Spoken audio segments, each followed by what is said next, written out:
সারা বাংলাদেশে আমাদের 5,67,000 answer VDP সদস্য মোতায়েন হবে। এর মধ্যে আমাদের ব্যাটালিয়ান আনসার সদস্য যারা কিনা হালকা পদাতিক ব্যাটালিয়ানের মতো কাজ করে স্ট্রাইকিং ফোর্স হিসেবে, তারা এবার বাংলাদেশ সেনাবাহিনী এবং বিজিবির পাশাপাশি তারাও থাকবে এই প্রথমবারের মতো।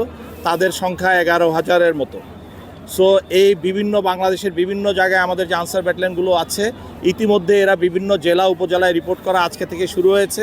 তারা কালকে থেকে ইনশাল্লাহ মোতায়েন হওয়া শুরু হবে। বিভিন্ন উপজেলার ভোট কেন্দ্রগুলো রেকি করবে এবং রেকি করে ওরা সমন্বয় করবে অন্যান্য বাহিনীর পেট্রোলগুলোর সাথে।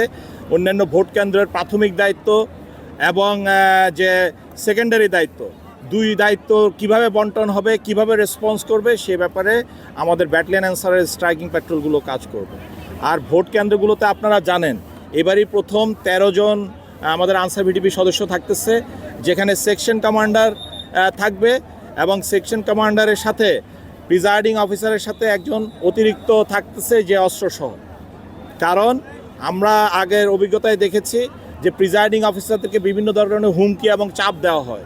প্রিজাইডিং অফিসাররা যেন কোনো ধরনের হুমকির মধ্যে না থাকে, কোনো ধরনের চাপের মধ্যে না থাকে, সেটার জন্য আমরা এই শক্তিশালী যে আমাদের আনসার সদস্য, সে একা না, প্রয়োজন বোধে এই 13 জন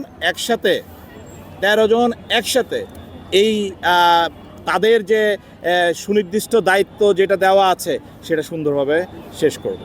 সো যার জন্য ওখানে ভোট কেন্দ্রে আনসার ভিডিপি সদস্যরা শৃঙ্খলা এবং নিরাপত্তা উভয় ক্ষেত্রে সরাসরি ভূমিকা রাখছে এবং মূলত ওই যে সমন্বিত নিরাপত্তা ব্যবস্থা যেটা বললাম, ওটার অংশ হিসেবে আনসার সদস্য প্রথমে সুরক্ষা অ্যাপসে রিপোর্ট করলে রেসপন্ডার যে স্ট্রাইকিং প্যাট্রোলগুলো বা বিভিন্ন হেডকোয়ার্টার, সকল বাহিনীর হেডকোয়ার্টার, নির্বাচন কমিশন সদর দপ্তর, জেলার সদর দপ্তর, সকলের কন্ট্রোল রুম থেকে সেগুলো সমন্বয় করে দেখতে পাবে তারা যে কোথায় কি হচ্ছে। আগে যেরকম আপনাদের সাংবাদিক ভাইদের অপেক্ষায় থাকতে হতো, কেউ একজন রিপোর্ট দিবে, এবার আর সেই অপেক্ষায় থাকতে হবে না। আপনাদের রিপোর্টের আগে রিপোর্ট হয়ে যাচ্ছে, যেটা সবাই একসাথে দেখতে পাবে। তারপরে আমরা বলেছি আপনাদের মাধ্যমে সবাইকে আবার জানাতে চাই, যদি ইভেন কোনো কারিগরি ত্রুটির কারণে এই সিস্টেমের যদি কোথাও কোনো জায়গায়, অনেক দুর্গম জায়গা আছে যেখানে নেটওয়ার্ক দুর্বল, ওখানে যদি হয়, আমরা ওইটাও ওদেরকে জানিয়ে দিয়েছি 999-এ তারা রিপোর্ট করবে। সব ফেল করলে, ফোন অ্যাপ সব ফেল করলো, 999-এ কল করলেই অটোমেটিক ওই লোকেশন সহ কন্ট্রোল রুমে চলে গেলেই রেসপন্ডিং টিমটা তখন হবে। সো ওভারল্যাপিং ব্যবস্থাপনা যেটা বলা যায় সমন্বিত, সেইগুলো সবগুলোই এবার করা হয়েছে। আমি বলবো যে দেশবাসী নিশ্চিন্ত মনে নিরাপদে তাদের ভোট দেওয়ার জন্য ভোট কেন্দ্রে যেতে পারে।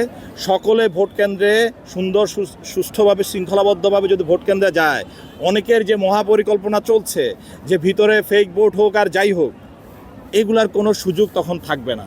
কারণ প্রত্যেকটা পোলিং এজেন্ট যখন তার ভোটার লিস্টে সকলে সঠিকভাবে দিল কিনা টিক দিবে, দেওয়ার পরে ব্যালট বক্সে কাউন্টের সময় সেগুলো কিন্তু প্রমাণিত হবে।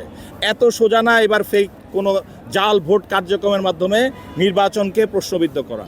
সো সকলের ঐক্যবদ্ধ প্রচেষ্টা, এখানে সকল নিরাপত্তা কর্মকর্তা থেকে শুরু করে যারা আমাদের সাধারণ জনগণ যারা ভোট দিবে, সকলের ভূমিকাই এই ভোটের একমাত্র সুন্দর সুষ্ঠু নির্বাচন এবং উচ্চমুখী নির্বাচন একমাত্র প্রভাবক এবং নিয়ামক হিসেবে আমি মনে করি।